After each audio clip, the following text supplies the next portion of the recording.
All right. Well, hello, Josh. How you doing? Doing good, doing good. Thanks for having me. Mr. 495, huh? Has anybody ever called you that? It doesn't really roll off the tongue, but the meaning of it is pretty great. That's because it was 496. 496. Oh, well, I got it wrong. Yeah. Mr. 496. Don't short me a yard, bro. No. Pretty Yeah, good. it's still crazy that it even happened, first of all, and then obviously being so close to that 500 number. I've had a couple of sleepless nights over that, but very honored, very proud. Obviously, the sport's crazy good now, and the athletes are so good. So to be able to, have something have a piece of the pie is awesome. So It's pretty amazing when you think about it. And for anyone listening who doesn't know, Josh holds the record of the longest drive in PLDA history of 496 yards. So that's got to be, because I'm sure you interact with a lot of people who always ask you those similar questions. What's your longest drive ever? And when you say 496, they're probably like, what? Were you on top of a mountain, like hitting down a runway? That's got to be fun and annoying. Yeah. It's always funny because when you tell them it was in Denver, right?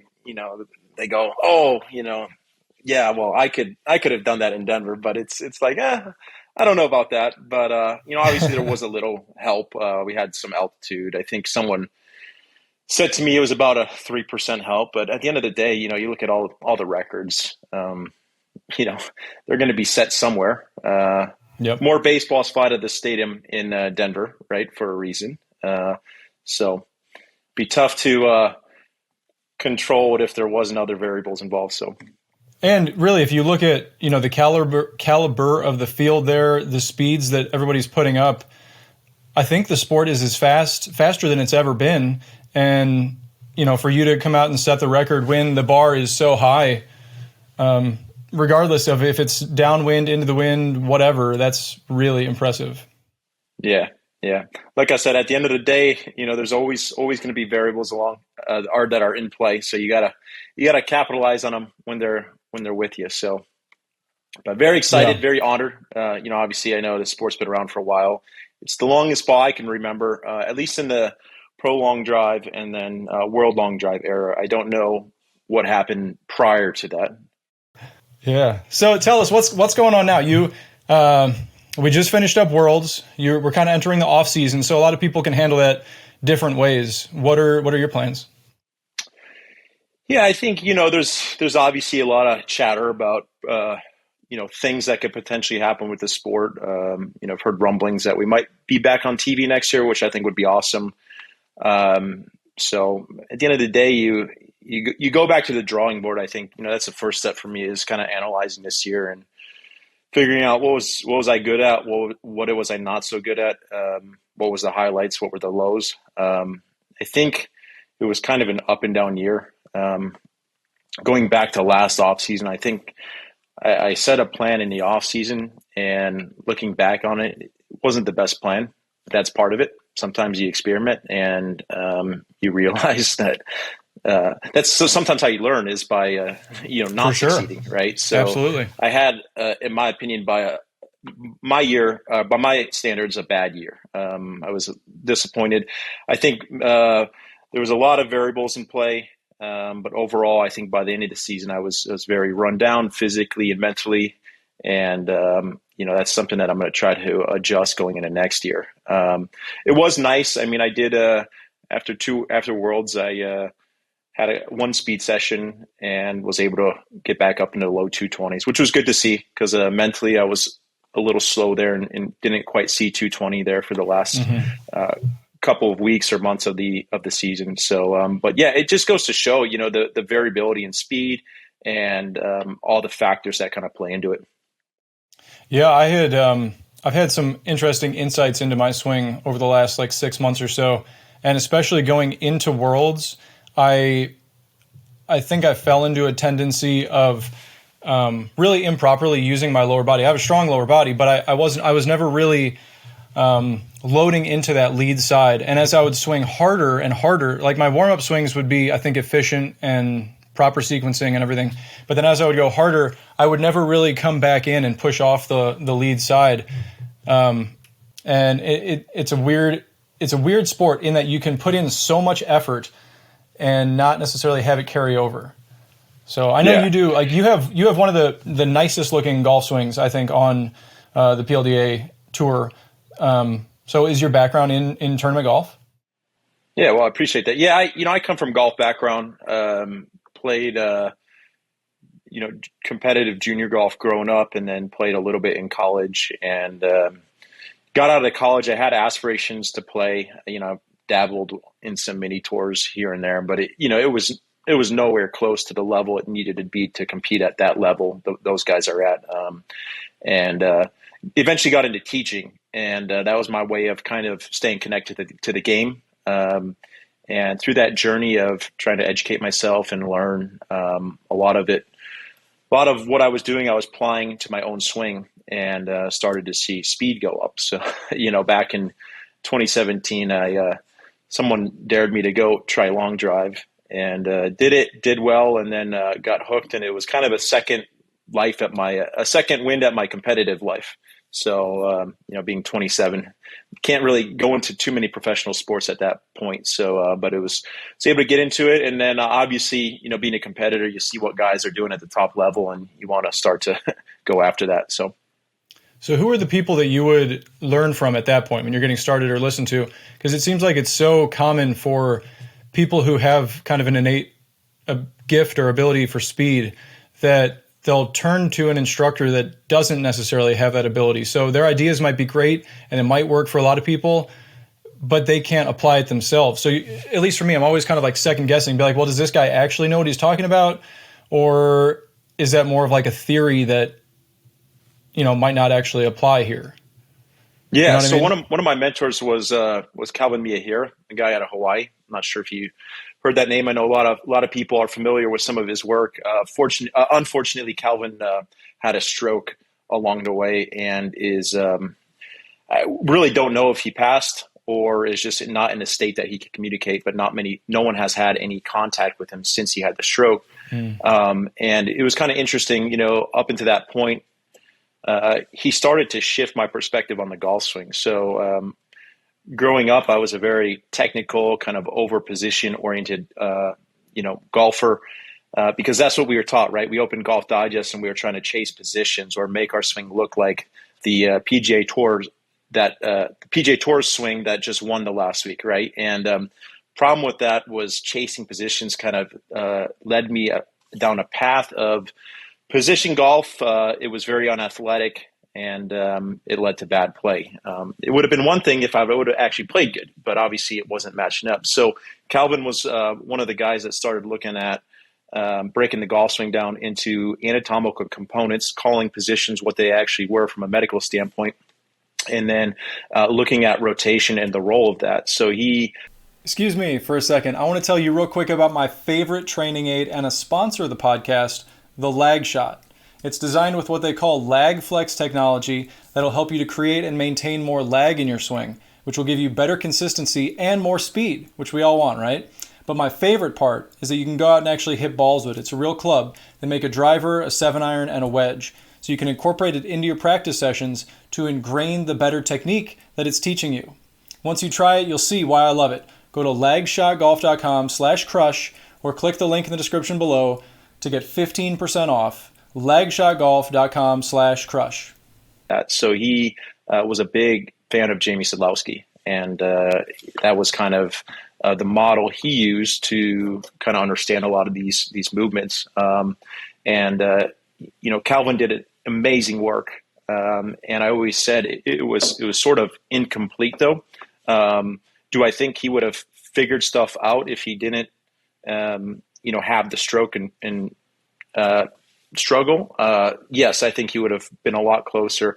But it was at a point when he had a stroke, I had to kind of go figure some things out for myself and kind of come to some of my own conclusions. Dana Dahlquist has also been a huge mentor of mine. So we've been friends and going back to my playing days, and I worked with Dana. And it's cool because I've watched Dana's philosophy and theory change over the years, and evolve. And we're very much on the same page now. So a good friend of mine, but also we teach golf schools and stuff. So that's awesome, and I think that that deserves a lot of respect for Dana, for people, for anybody who their philosophy or approach changes to something over the years and they kind of own up to that. I know if I look back at some of the workouts that I've done for myself or for different clients over the years, I can think, well, I really could have made that a lot better. I maybe don't think that this is the best way to do it anymore, stuff like that.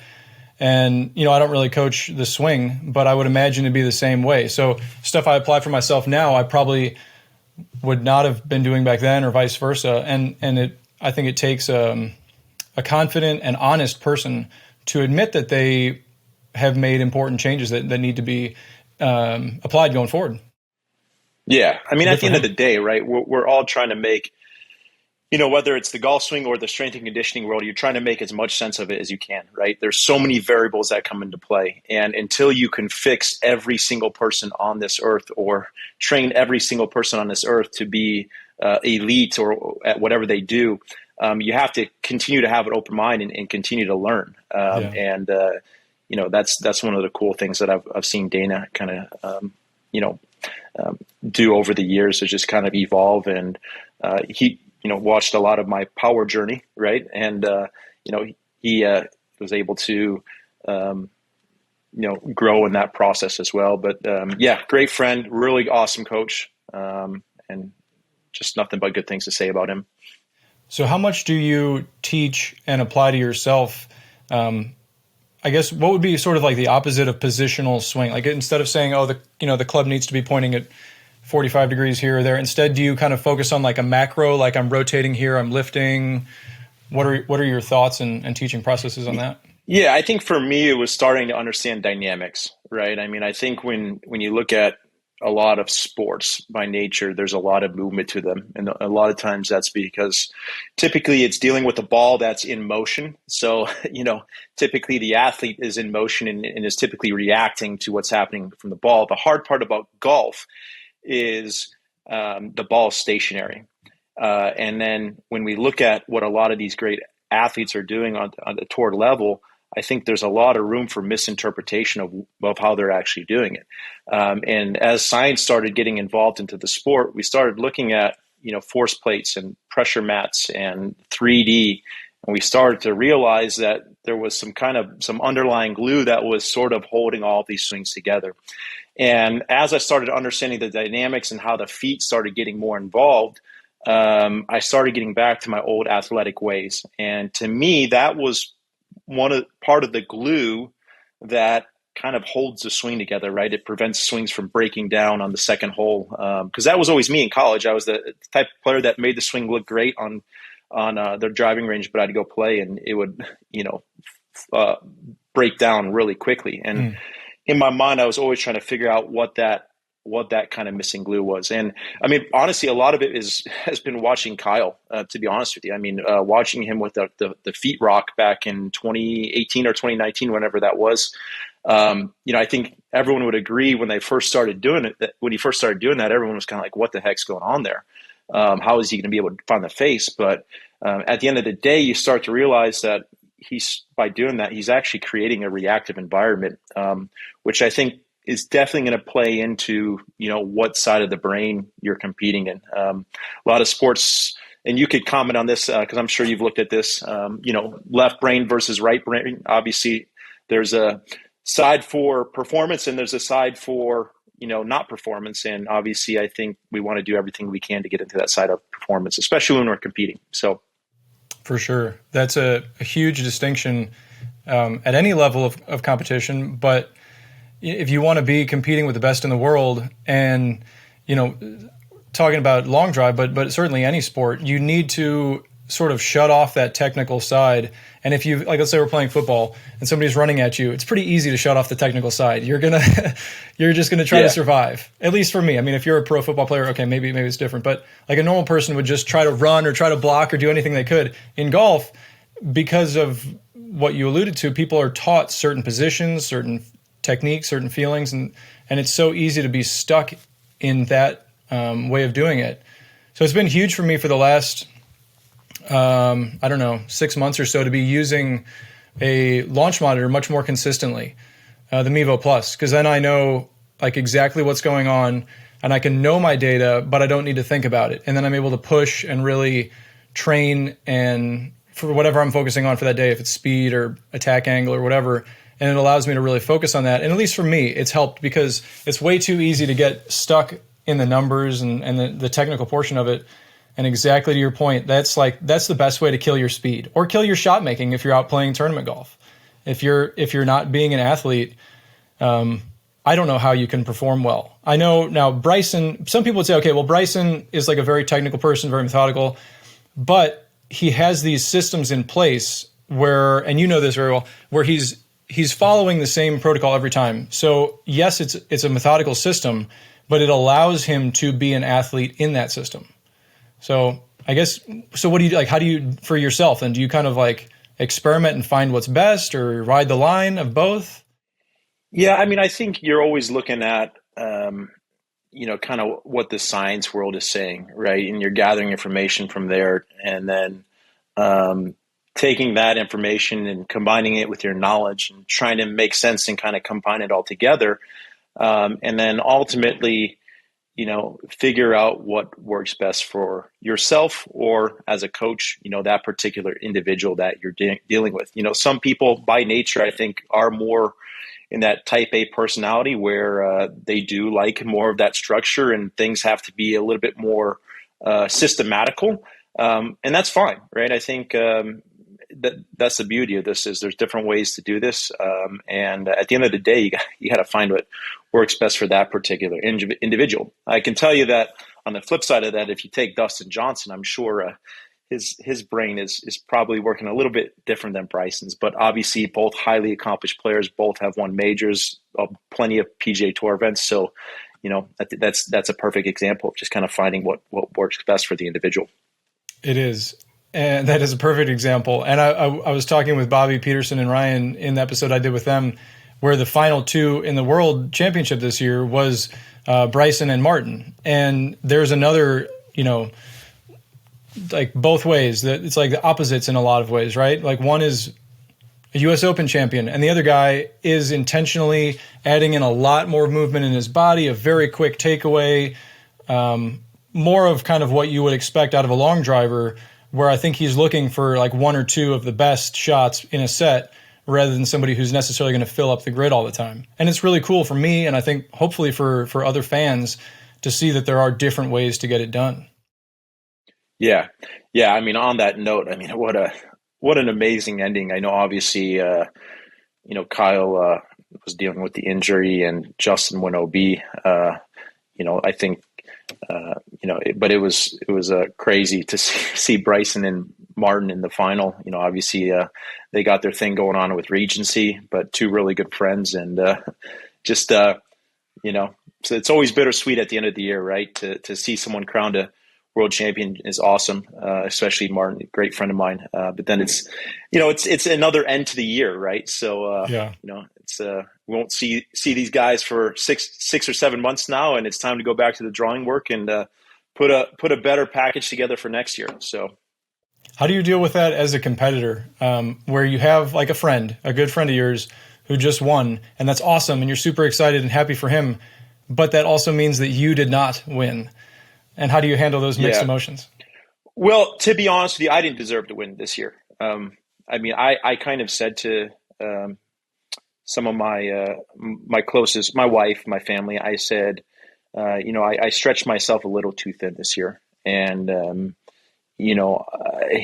I've done that years past and didn't learn from it. So at the end of the day, all the blame is on me, right? And you have a choice. You have a choice to learn from it and get smarter and figure things out. Or if you do the same thing over and over again, you deserve to suffer the consequences, which is what happened this year. So, but overall, I mean, yeah, Martin, I was so happy for him. At the end of the day,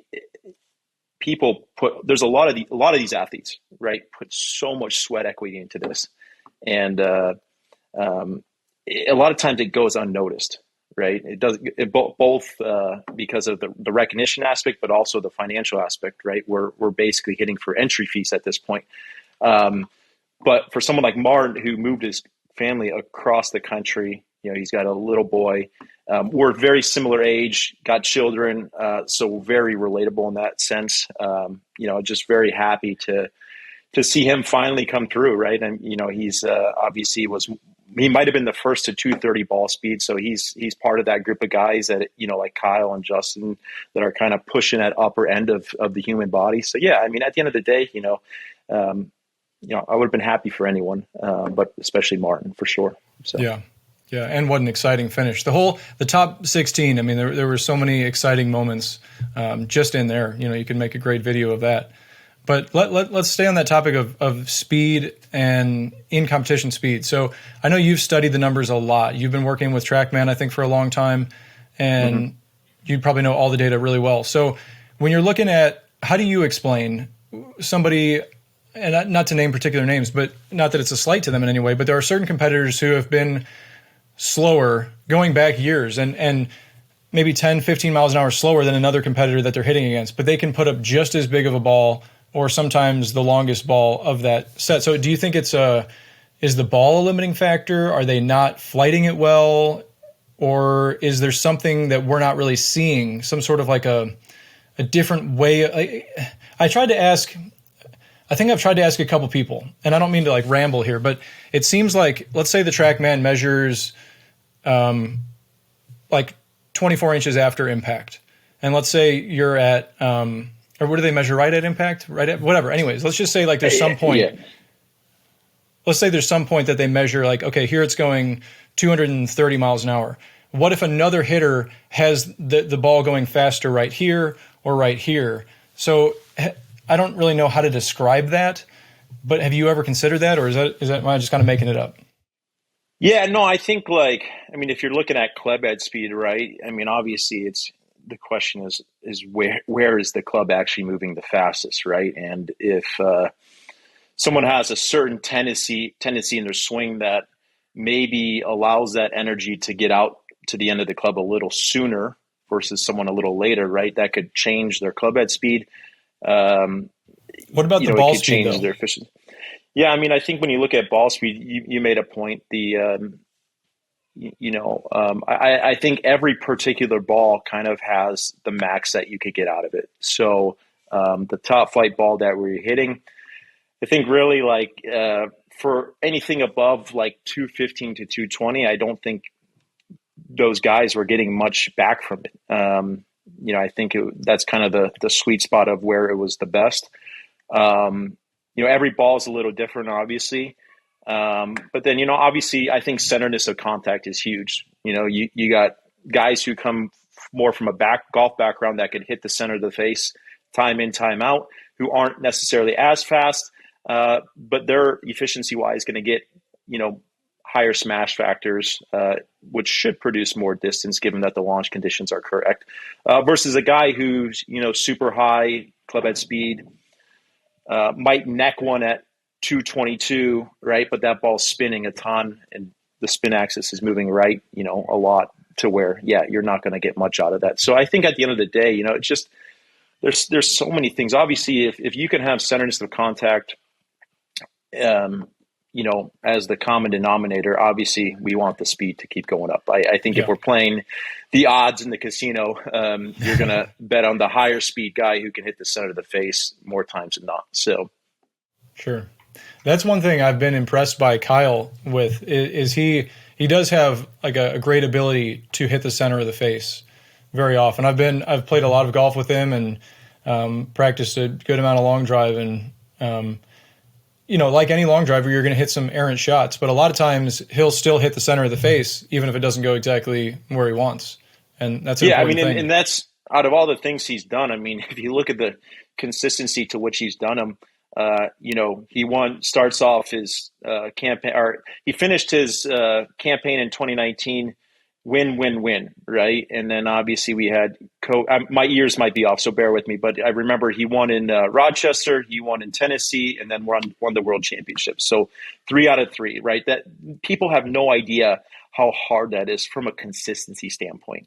Then he comes out, this year and reels off 5 wins out of 8 events or whatever it was. And part of the reason he didn't when more was he was injured, right? I mean, I pretty confident that if he wasn't injured, he would have at least had one more win in there at some point. At least if I was betting on it, I would have bet that. But so yeah, I mean, you know, you look at the wear pattern on his face, and it looks like a PGA Tour golfer, and that, like you said, at the speeds he's doing it, it's unbelievable. The kid's a freak. You know, I always tell people he's an athletic genius. You know, it's amazing to watch. I've learned so much from him, watching him, Justin James, Martin, Ryan Gregnell. Like I said, I've learned so much just from watching other guys in the sport. To be honest with you, so yeah, it's a great time for that, and there are some crazy hitters, and just keep getting better, and you know, some new ones just popping out of nowhere that can go crazy fast right away. But let's jump back, because you said you brought up some injury stuff. So speaking of injuries, I know for you had a pretty bad, was it a neck injury last year at Worlds? I did, yeah. So it was actually right around the May event at in North Carolina. I ended up blowing a disc out in my neck, so it was a full rupture, and I started. This whole process educated me on discs in the spine a lot more. But yeah, apparently you have your discs, and it's the outer. There's a lining around the outer rim of it, and then the disc itself they refer to it as like a crab meat. And typically, a disc herniation is when the disc kind of gets bulged or comes out and it's compressed, and then obviously you'll see a little bulge in it. But with mine, it actually broke the lining of the disc, created that rupture, and then when the disc came out, it put pressure on one of the nerves that makes my left arm function. So it completely shut my left arm off, and it was the worst pain of my life. It actually, and there was different stages of it, because I got hurt, and then the numbness and the pain actually started a few weeks down the road. And it was actually, my daughter was in the delivery room being born, and for 48 straight hours, I was in the worst pain of my life, like this, arm overhead, because that's the only relief that I could get out of it. And she was born, and I checked myself into the ER, and you know, they started the process of actually diagnosing it, because I didn't know it was ruptured at that time. I thought maybe I had a pinched nerve or something. But yeah, it totally different outlook on nerve pain. It was, you know, I've had shoulder surgeries, you know, different things along the way, broken bones, and that was by far the worst pain in my life, you know. And so when I visited the doctors, they wanted to do a disc replacement in my neck, which was very scary. You know, I was only 31 at the time, and you know, the idea of putting a piece of metal into your body is a little scary. So stubbornly, we kind of had like an 8-week timetable. Their main concern was getting the nerve to function, get the arm to turn back on again, and we gave ourselves about a 8-week timetable to see improvements. We kind of stretched it out to 10 weeks because their main concern is losing that nerve, right? That's the biggest thing from an athletic performance standpoint that they're worried about. So fortunately, we started to see a little bit, enough to kind of hold off on the surgery. And then till this day, I fortunately haven't had to do it, but it requires a lot of maintenance. You know, I see a soft tissue person a little bit more regularly. It did force me to educate some new movement modalities.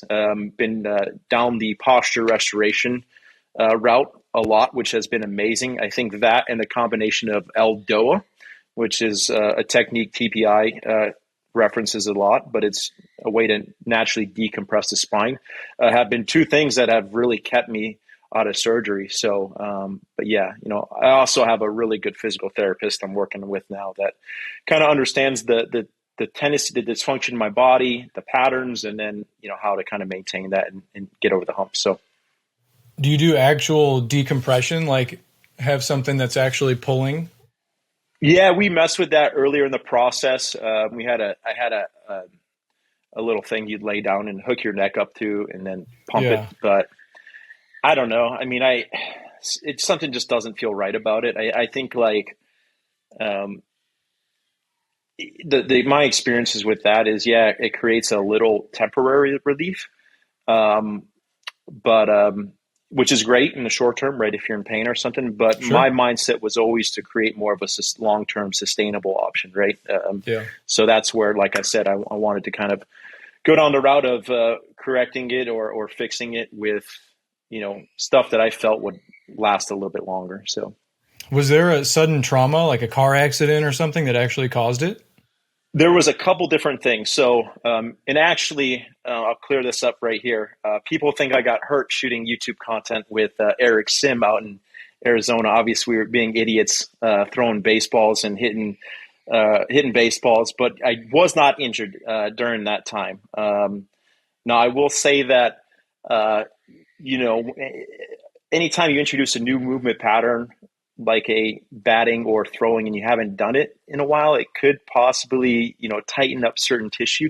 But actually, 2 days later, I was on a force plate and I was hitting balls off a force plate, and the carpet off the force plate, the front side slid out. So my left foot went towards it, and Oh, it almost be like slipping on ice, right? In the direction my feet actually went, and it kind of jammed me up. And so I felt something. And then that week, I actually was grabbing my daughter out of the car, drilled my forehead on the top of the car because she was trying to get away from me. So that was the second thing. And then later that weekend, we were competing in North Carolina at the event I won. In the first round, I hit a ball, and I was like, "Oh shoot, that's not good." And it got to a point where when we finally warmed up for the final 16, I couldn't even hit a little wedge. I was in so much pain, and I honestly don't know why I did it, but I just kind of fought through it and eventually built up enough adrenaline to kind of, compete the rest of the day like an idiot. And, the next day I was paying the price for it. So, but yeah,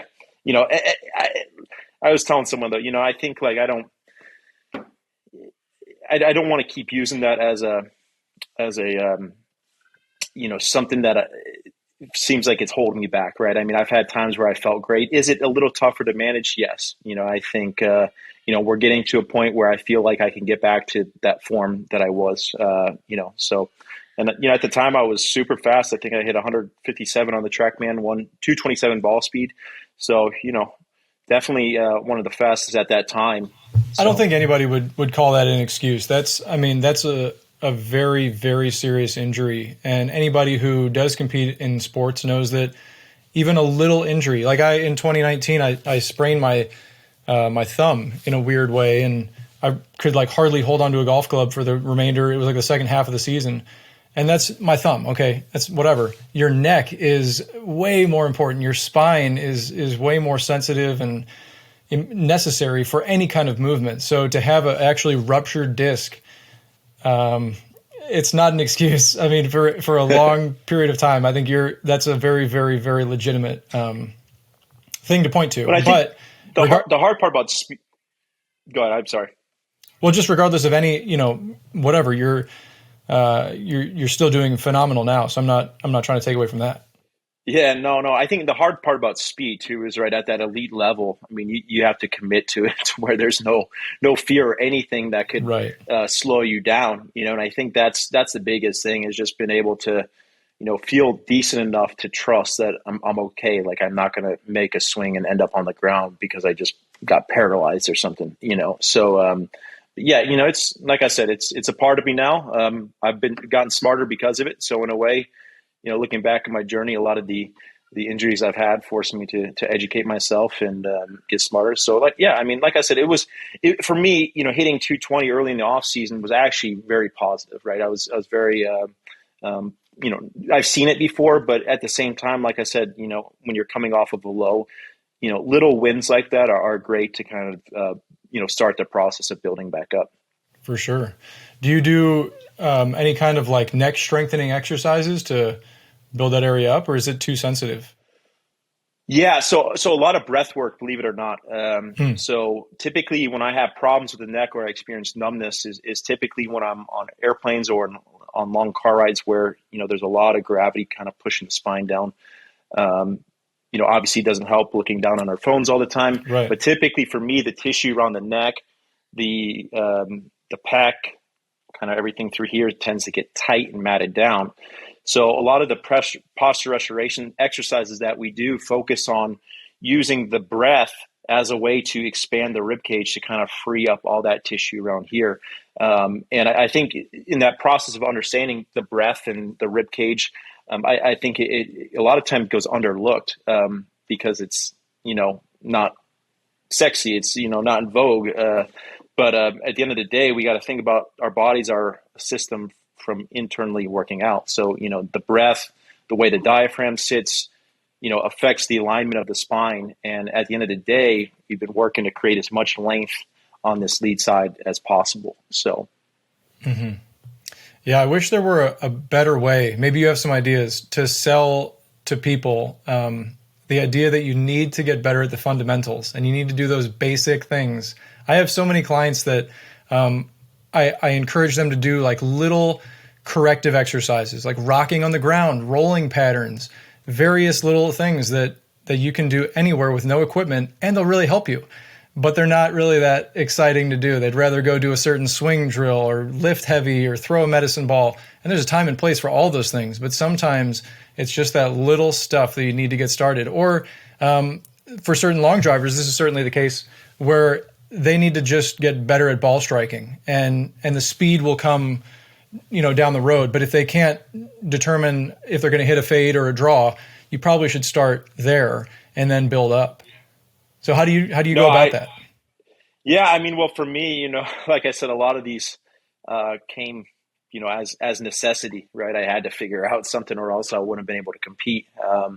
But yeah, it's tough. I mean, when you look at the mindset of the average person, right? I mean, I think this is what separates the greats from the people that are average, right? Is that 1% mentality. I think.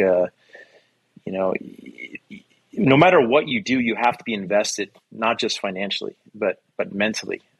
And like I said, I think, it's tough. I mean, there are certain people in this world that you could literally tell them exactly what you're doing. You could be a world champion and tell them exactly what you're doing, and they're still not going to do it. So, you just, at the end of the day, you got to keep kind of doing what, dotting every I and crossing every T, and hopefully in that process you can show them and they somehow get the hint that, hey, they need to do certain things. So yeah, for sure. You can tell them your exact routine and methods and everything. And if they do it, so I guess I have kind of two thoughts on it. Like, first of all, anybody who's on the PLDA Tour, we just have a natural gift to hit it far. So whatever we do, if it's different kinds of working out, different swinging and stuff like that, that might be best for us uniquely, but we're always going to hit it far. We always will have that gift. And of course, we work extremely hard to get it even better.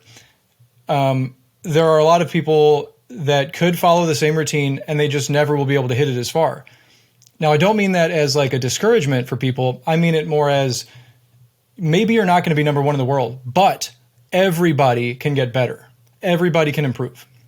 No matter where they are right now, if they work with someone like you, like me, like there's a ton of long drivers out there who can help them, they will absolutely hit it farther. Everybody can improve. And it's been so obvious on the PGA Tour, on Live Golf, on all kinds of things, that even if you're playing every day, if that's your profession, you've been on the tour for decades, you can still gain a lot of distance. I think I just saw some statistic about Rory where he's up like, I don't know, maybe you know the number better than I should look it up, but I think it's like 8 miles an hour average increase over the last few years. Just something nuts that is awesome to see somebody who's been playing his entire life and he's making that progress. So, yeah, well, it's crazy. I mean, especially on the tour level, those guys, especially with the era that's grown up now, the group of kids that kind of grew up idolizing Tiger, they all bomb it. So, in that situation, if you don't get longer, you're going to be left in the dust, or you better be very good at another part of your game. As far as average golf goes, right? I mean, the statistics do show us that, if you get longer, you get more speed, you should be able to help your score. Now, golf's great because there's so many dimensions to it, right? You could be a really good putter. You could be a really good short game. So even if you aren't the longest, you can make it up in other areas. Yeah, I mean, I think at the end of the day, a lot of people could benefit from adding club head speed for sure. So, And worst case, you're going to have more fun, probably. If you're out there and you're hitting it farther, it just feels good to hit a far drive, to hit it past your buddies. I know so many guys who, I literally have this one client who's told me multiple times, he doesn't care what he shoots. He doesn't care if he loses the score, but he wants to hit it past everybody else. And I love that attitude, because that's just what fires him up. And, that's his motivation to get out there and train for it. yeah, my motto is always, if you're going to hit it OB 350 yards instead of 250 yards. So, but yeah, for sure. So let's go back to your start. So you came from collegiate golf. So first of all, when did you start, and kind of what were your speeds then? Yeah, I got into the sport 2017. First event, I was about 140 miles an hour, 210. So, not crazy slow, but obviously. Is that about what your speed was when you were playing collegiate golf? No, collegiate golf, I was probably about 116 miles an hour. So 116 to 120 range. Obviously, TrackMans weren't around as much as they are now. So, yeah. But that's kind of the ballpark of where they were at. So, okay. So then in 2018, and so, all right, let's highlight a little bit of an interesting part of the sport. So I think it was in 2018 where the World Long Drive Tour at the time, it was really tough to get into the tour events. You needed to have world ranking points to get into those events. And basically the only way to get those points to get into the events was to actually be in the event. So it was kind of like a circular, how are you going to do it? And you could get a few points by going to different qualifiers and doing well. So you placed in quite a few qualifiers, I think, and built up your points that way, which I think was a very clever thing to do and a great way to get into the sport. So I guess, how did that come about? Yeah, so I mean, I actually, now that we think about it, I haven't spoken publicly on this to this date. So I think, yeah, why not? Let's jump into this. So as you kind of highlighted, first year in the sport was 2017, and going into the 2018 season, the Golf Channel decided that they were going to remove the qualifiers that were originally in place to get into the tour events. They were going to remove them. So everything was going to come down to world ranking points. And the way the world ranking system was set up at the time was if you competed in the qualifiers, you received points. So the problem was, once you qualified, it would basically cut off your chance of getting any more points going forward. So say I go to the first qualifier of the year, which was Yucca Valley. I qualify, I get my 300 points, and I don't earn enough points to get into the tour event. I'm basically out of luck the whole year until the World Championship. And, obviously, like, being a newcomer into the sport and being excited, I wanted to compete. I wanted something to actually work for. I wanted to go against the best. In my mind, I'm like, all right, well, what is there to do? I have to somehow have the ability to continue to collect points throughout the year. Meanwhile, the year before, there were several guys that would show up to qualifiers.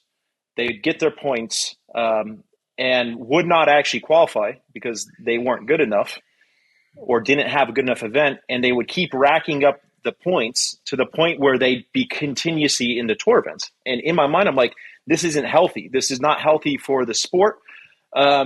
So what I decided to do was I went out and I would, intentionally finish fourth. And I did that 3 straight times to collect enough points to where when I finally did win and qualify, I felt like I had enough of a cushion to get me through the year and qualify. And the thing that people don't realize, if I didn't do that, I don't get into Fort Jackson. I don't make TV for the first time. I don't start to kind of build the brand that surrounds Josh Koch, the long driver, right? I would have, it pissed a lot of people off. But at the end of the day, like, they kind of forced my hand. I had literally no other option, or else I wasn't going to compete. At the end of the day, it came down to a system that was broken and that needed to be changed. And unfortunately, people had their thoughts and views on it, but I played the cards that the Golf Channel provided at the time. So, didn't want to, but and I think as I started to explain it and people started to realize it, because it was confusing to people. People had no clue what I was doing. Like that was a big shocker to me, was the fact that people didn't even realize it. Maybe it was because I was in the position that I was in, to where I knew kind of what I needed to get. Obviously, if you're at the top of the points, you probably don't even care enough to say, oh, or acknowledge that, hey, yeah, they got rid of qualifiers, big deal, whoop-de-doo, right? Well, in my mind, I was kind of right on that border where I had to get points or I wasn't going to be competing. So obviously, you start to think about things a little bit deeper. For sure. And when you consider all of that information, I don't know why somebody wouldn't do that. It's, if you just look at it and take it like a knee-jerk reaction, oh, well, he intentionally did not want to win. That doesn't sound great. But, I mean, what are you supposed to do? Take a year off? That's not a viable option for anybody, for anything. And I guess, like, just to kind of frame the conversation, there are people in the sport, and in any sport, I'm not trying to throw anyone on the bus, who cheat. Like, they take performance-enhancing drugs, they use illegal equipment, whatever. I'm sure it's happened. And then on, like, the far other side, like, not even that's cheating. And then the other thing is learning what the system is and how to play in the system. You did nothing wrong as far as rules violations. You did the only thing you could do to accrue points and become one of the top guys in the sport. So if you look at it like, what if somebody else was to argue, oh, you shouldn't have done that. So then you're saying one of the best in the world should not have been competing? Because that doesn't seem like a good option. Right. I mean, if by that standard, it's okay, like for the health of the sport, why would we not have someone who's better actually competing than guys who are just coasting through events that realistically have zero chance of cashing a check? And like I said, I mean, it wasn't something. Trust me, I did not want to be flying around to Memphis, Tennessee with my wife being pregnant. No offense to Memphis, but it's just it's not exactly what I want to be doing on my weekend, is hanging out at a qualifier. So, yeah. And I think that's one of the good things, one of the really good things that the PLDA has done, because it's owned by people who know the sport. It's in flux. So you have, like in Florida this year, they changed the format and they expanded the field to allow more people to get into it. And if you really want the sport to be in the best place that it can be, you're going to want the best hitters in the world, regardless of how they get in. If they can just sign up and go right in, if they have to qualify, whatever. But I mean, yeah. So I mean, thanks for clearing that up and for sharing it. And to me, it seems like it was such a flawed system then. I mean, I have a fine relationship with people at Golf Channel, but it was such a flawed system that I think you did what really any top hitter should have done, is find a way to get in. So, yeah, good job. Yeah, no, at the end of the day, like I said, I had to do what I had to do. We all have families that we have to provide for. You proved right away that you should be there. You had starting right away. That was the frustrating part, was when they made this, because initially my main reaction was to the world ranking points was that I would use the qualifiers. I was confident in my ability enough to where I was going to go into the qualifiers, qualify, and earn my way that way. But the second that was taken away, I was handcuffed. Literally had no other option. So, like I said, I mean... and think about it, like, from a normal person, think about how ballsy of a decision that is, where you're intentionally waiting later and later to qualify because you're confident enough in your abilities to do it on command. I mean, that's... that shows a high level of skill and confidence. Well, the interesting thing around it was, it's still crazy to me. I literally executed it to the T that I set out to. The goal from the start was to go fourth, and then win.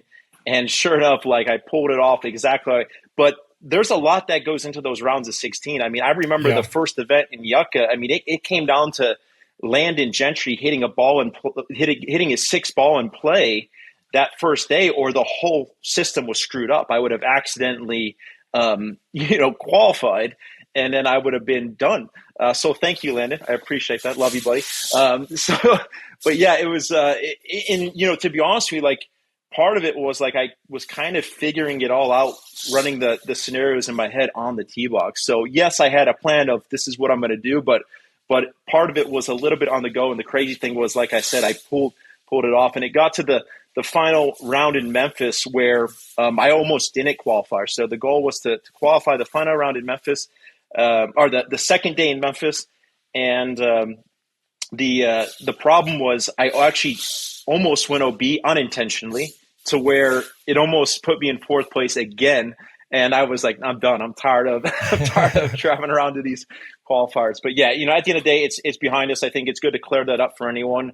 Like you said, a lot of people would have done it.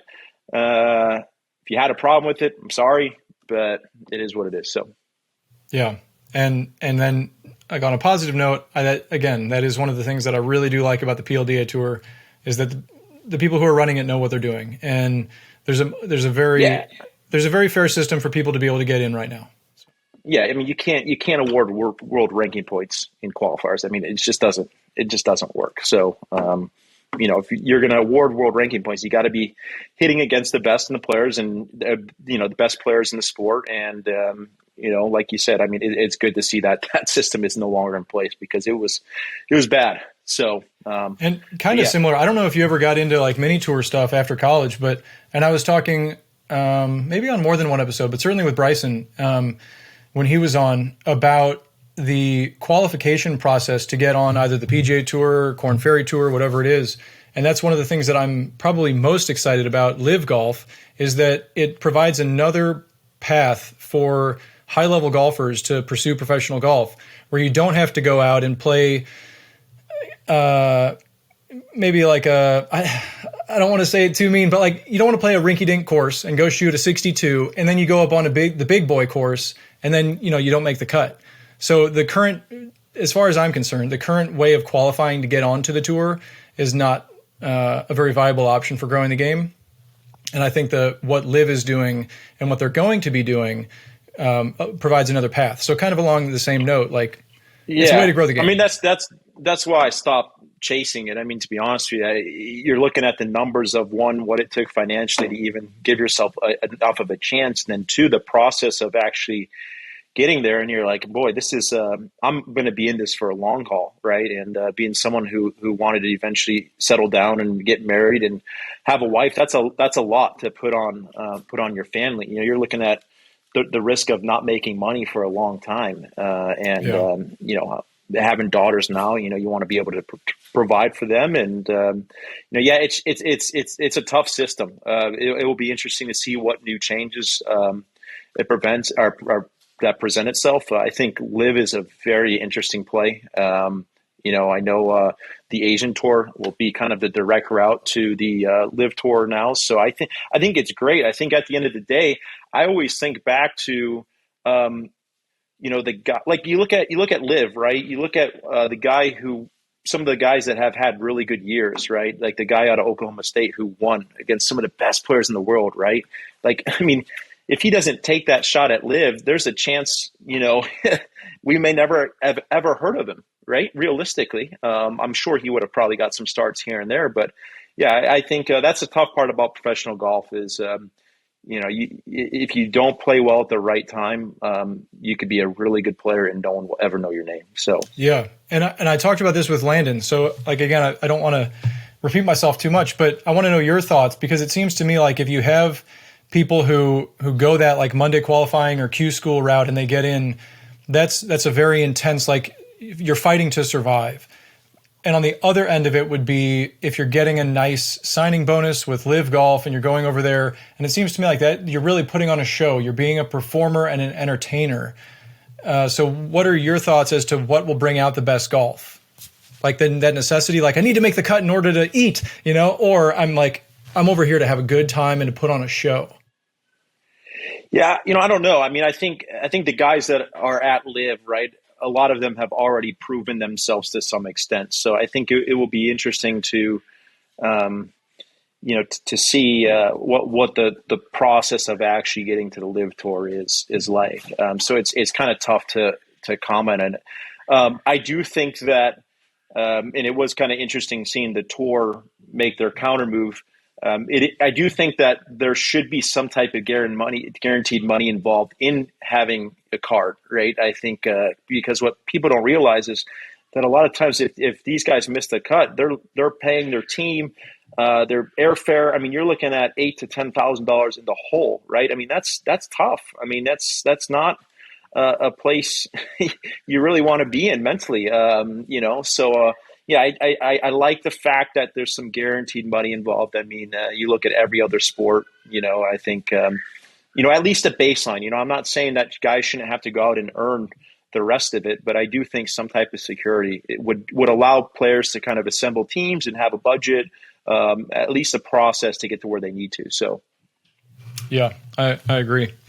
But we kind of glossed over. So from getting started in 2017 at 140, was it 140, like 210 ball speed, to then in 2021 being at 227 miles an hour ball speed. What did you do to get there? Yeah. So, one of the first things I remember having a conversation with Kyle at Atlantic City, just before he started, his breakthrough, right? I think he might've lost in the finals in, South Carolina that earlier in May. He made it to the finals in, Atlantic City. But one of the things that was really interesting was how many balls he was hitting, right? Because up to that point, I'd maybe have a speed training session and hit 50 balls and be done and gassed. But meanwhile, this dude's hitting, 300-400 drivers as hard as he can. And in my mind, I'm saying this can't be productive from a sports science standpoint, right? And a lot of the sports science, world, you talk to them and they'd go, yeah, that doesn't make much sense, right? You talk to track coaches, they go, yeah, that doesn't make much sense. But there's something about speed training that awards volume. And so started ramping up the volume in my training. I think getting a lot more specific about when I was training versus when I wasn't training, making sure that my recovery was on point. That was something I really never paid attention to before, but started to realize the importance of that.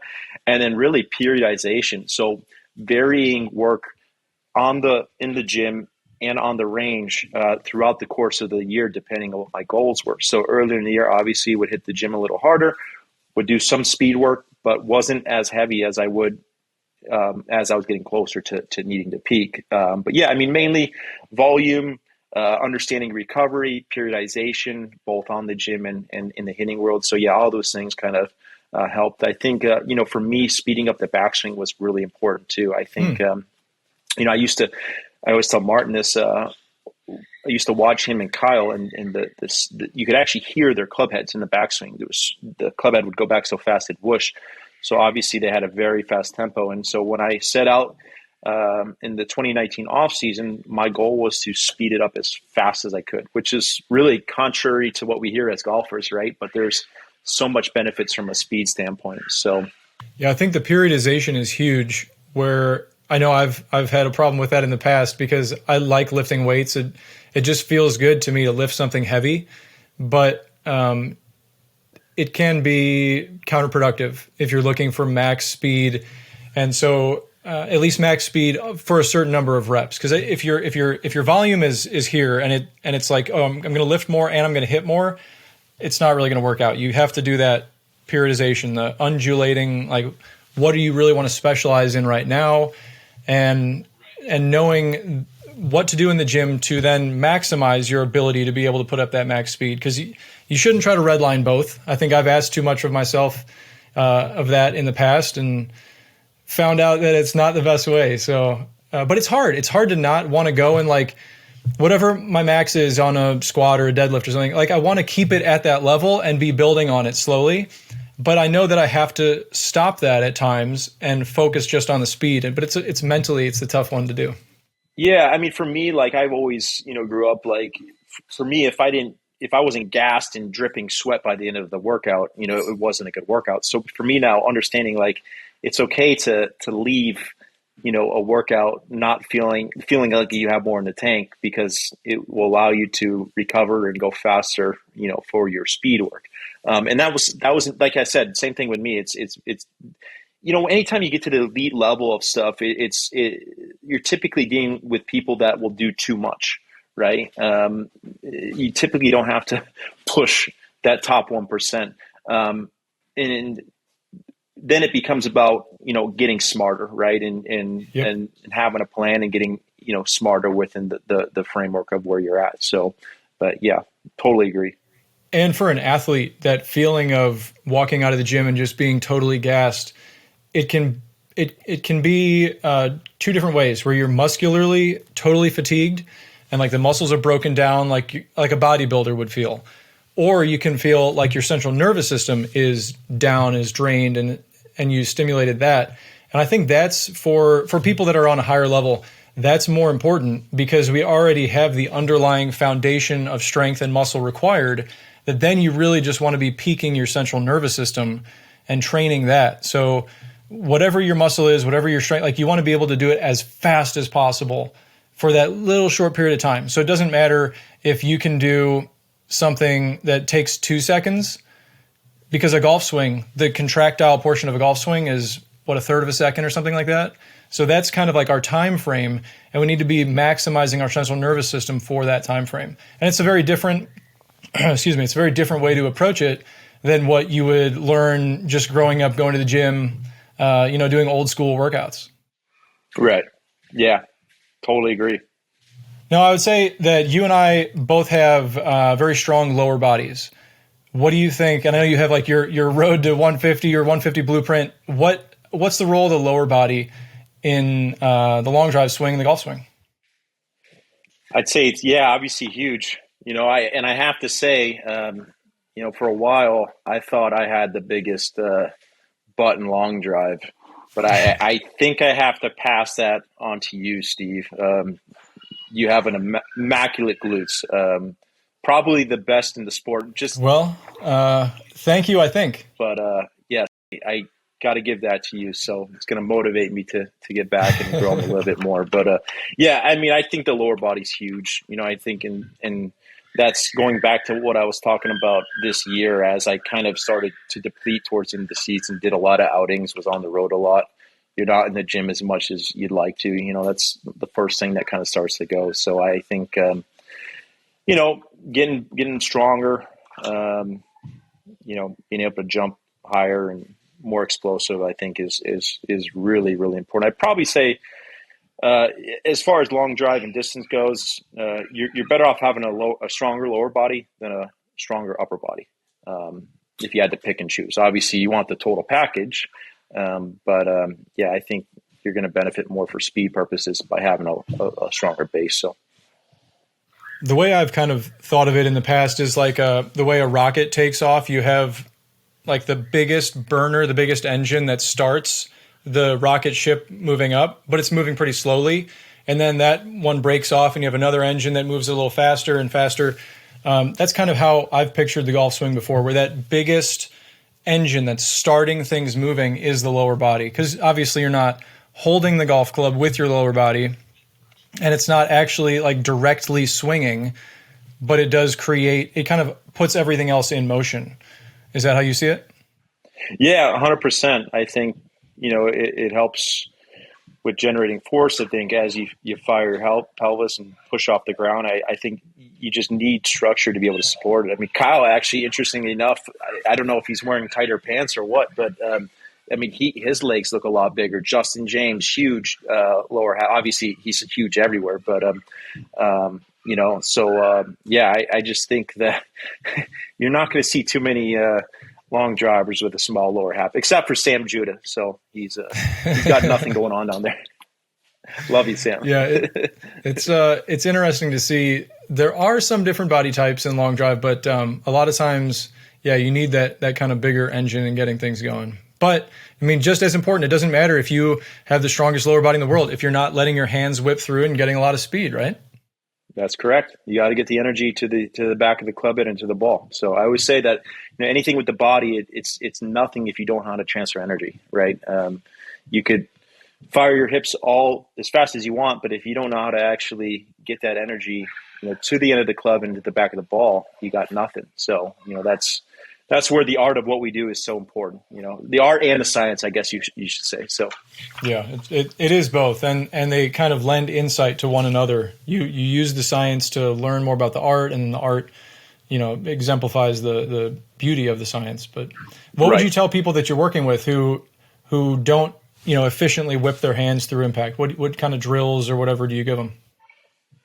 Well, I think, looking at how that lead foot working is really important. I think when we start to look at it from a ground reaction force standpoint, as a player starts to push off the ground, as they're rotating and pushing off the ground, we start to see that braking force happen on the lead side, which usually a sign of that is that left foot starts to fly or get airborne.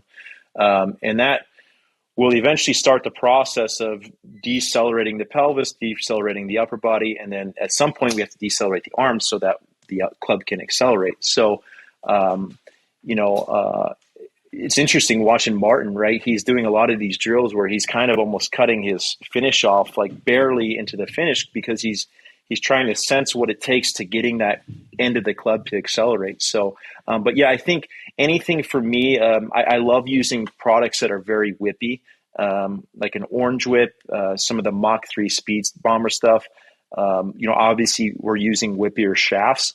And at the end of the day, what needs to happen is you're trying to get that shaft to load and then kick so that, all the energy is releasing, and that's what creates the speed. I think, for years, people were always trying to hold everything off. But that's actually slower, right? You want the hands decelerating so that the head can accelerate. But yeah, I think using whippy stuff is kind of what, to your question, my answer. So from my experience, I've been taught too many times that holding off feeling and pulling the hands through, I guess because, you'll look at a pro and you'll say, oh, like positionally, their hands are forward. You need to have that lag coming in. But it's all about the sequence. And obviously, you know all about this where, you're going to have lag coming in, but it's only because you're releasing. You can't release if you don't already have it built up, right? Going from here to here is not going to be as much as going from here to here. So I think, if you looked at the differences of like an iron versus a driver, right, a lot of what creates that forward lean is actually the ground, the interaction of the head to the turf. A lot of that is what actually creates more of that forward shaft look. Not that there isn't forward shaft lean, there is, don't get me wrong, but if you swung a driver in the air without hitting a ball, you would probably see the club releasing a lot sooner than if you took a huge divot. It would definitely give the appearance of the hands being more forward because of how the turf is interacting with the club head. So, but I think, going back to what we were talking about, when I struggled in college, right, a lot of my struggles are around driving the ball because, like you said, I grew up and we were taught to hold shots off. And in my opinion, it leads to improper sequencing, but also not understanding the dynamics of how that club is actually loading and unloading. And then when you start to see balls going left and right with that, the natural instinct is to get more control when in reality, we need to understand how to sequence this thing so that the club can just swing. And that's where it's been, that was kind of the starting point of me starting to understand club head speed, but also better golf in the meantime. So I think it's hard for people to believe that, where if you go from like a loaded backswing to a released follow through, it is going to be faster for sure, but it's also more consistent because that's what your body wants to do. That's what the club wants to do. It wants to go down and through. And not to insert a shameless plug here, but the lag shot honestly is a huge help for that because it forces you to have that lag and then it whips through. Hey, Steve, you see that I use the lag shot. I bought one off the show. I'm a big fan of the lag shot. So so let's go. Are you doing your plug right now? Well, I think it's genuine. So I hope it comes through as more of a genuine endorsement than a plug. It is. No.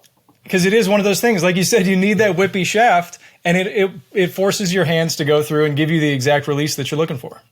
Yes. I use the wedge. So I'm a huge fan of the wedge. And I always start every day. I go to the range and people can vouch for this. I'll usually hit about 5 to 10 waist high to waist high wedges. And then I'll go hit 9 o'clock wedges using the lag shock. And what I'm trying to get is I'm actually trying to sense how that club is actually loading early on in my warm up. So yes, I love the lag shot. So do I. Same here. That was one of my favorite parts. I watched back the broadcast of Worlds, and during one of the rounds, you were commentating and you're like, I actually saw it. Steve was hitting the lag shot today. Yes, yes, it's real. It's real, folks. It is real. Very cool. So, what's going on for you in this off season? You've been doing a lot of social media stuff. Do you have, I mean, hitbombs.com, like what's going on there? Yeah.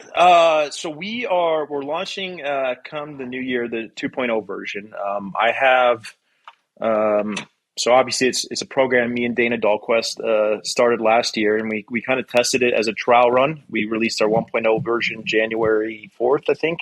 And it was hugely successful. And, so we are bringing on 3 more guys. I'm not going to mention who they are yet, because we have a campaign around that. People that a lot of you guys know, or one of them.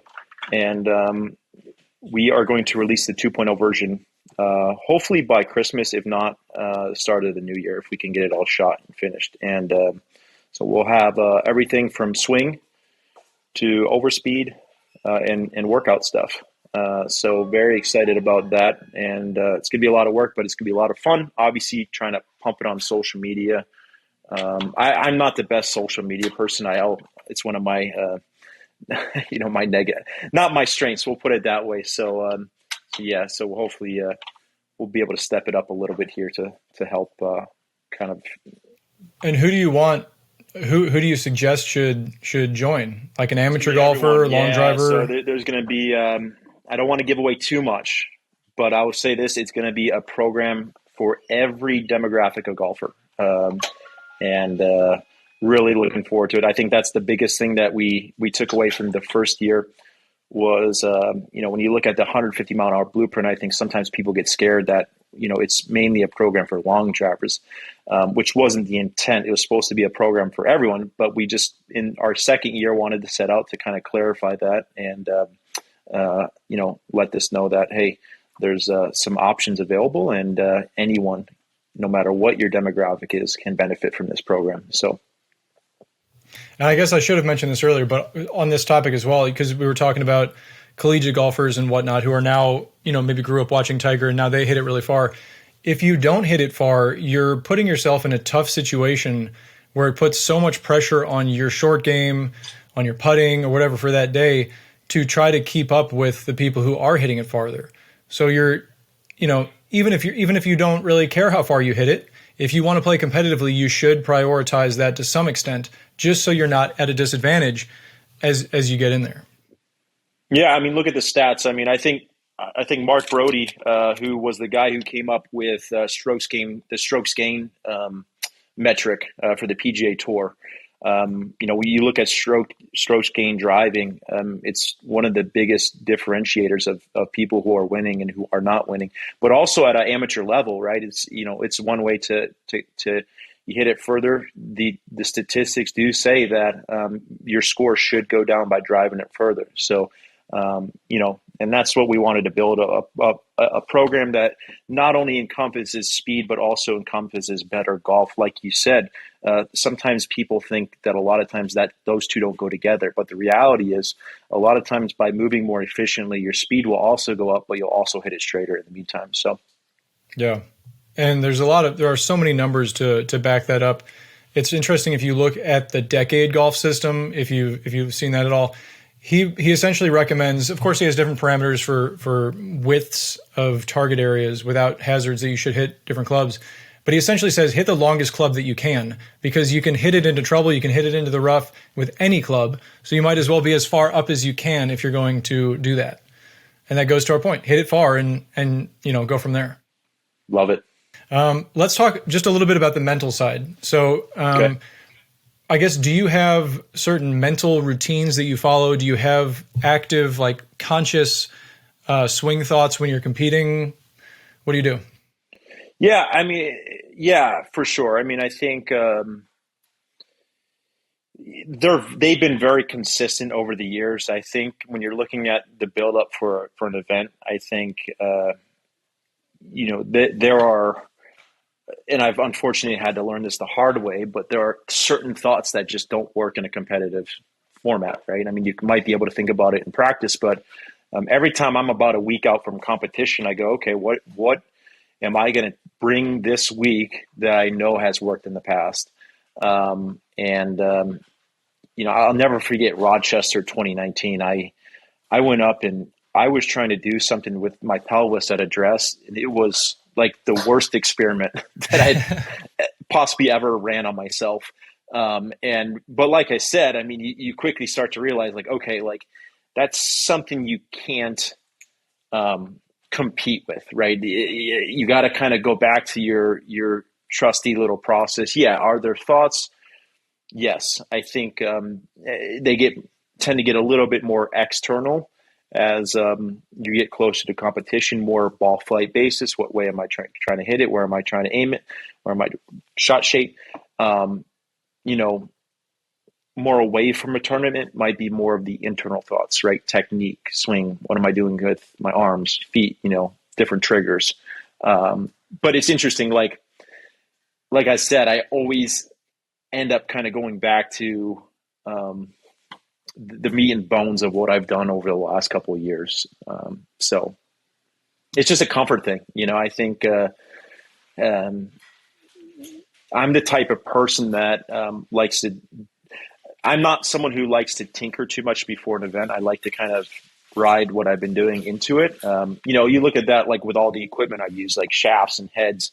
I've made a few changes over the years, but typically it's come off of an off season where I've had the whole off season to test it. One of the things I did last summer or last winter, which I actually think helped me hit that 496 ball in Denver, was I worked on tee height and launching it. So historically, I was someone that always teed it lower and was scared to tee it higher because I felt like I had no control in competition.